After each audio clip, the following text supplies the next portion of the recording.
The town of Cutler is like many along Maine's coast, quiet, picturesque, and home to multiple generations of lobster fishermen. John Druin is one of them. This is what we do. It's a way of life. It's a heritage. So is his son, Jordan. I love being on the water. I love doing the work, and it's part of me. In Cutler, a town of roughly 500 people, lobster fishing was responsible for roughly $4.5 million in revenue in 2018, and 60% of households there rely on the industry for their livelihoods. Druin says it's an accurate snapshot of the economic reality for many coastal communities. But conservationists say the gear used to reel in their critical catch is threatening the survival of another species, the North Atlantic right whale.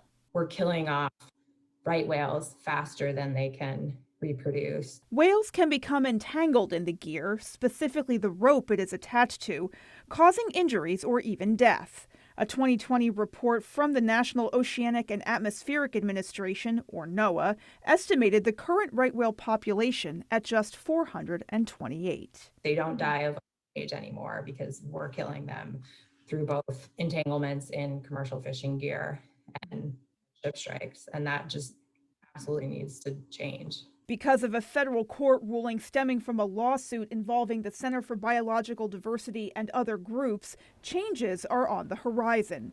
NOAA, which regulates the operation of the Maine lobster fishery, has proposed multiple rounds of what they call risk reduction. How do you reduce the risk?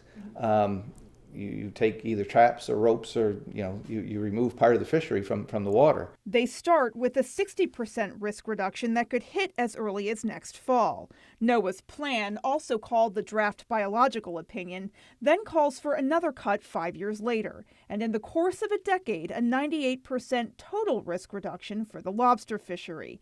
At that level, lobstermen and state officials say the $500 million a year industry shuts down. I don't see how we have a viable fishery, commercial fishery, that supports communities up and down the coast at a 98% reduction. I don't see how we do that. The coast of Maine cannot afford a crash of the Maine lobster fishery, not because it's a crash because the resource is healthy, a crash because of a draconian approach using a federal law that's not recognizing the impacts they're having to the people of the state of Maine. NOAA declined our request for an interview, but offered information. Both the agency and Monsell contend that the consequences of the cuts are less serious. I certainly hear those concerns, but none of the measures that are on the table right now will require the fishery to shut down. In addition to those risk reductions, the proposed rule from NOAA also mandates a yearly seasonal closure of part of the lobster fishery in the mid-coast region, adding another layer of challenges and potential loss. What's on the table right now is the agency's effort to balance the interests of the fishery with the interests of the right whale. And, from my perspective, doesn't go far enough to protecting the whale. We've always done our part to protect the right whales. Every rule, every regulation we followed, we've been at the table,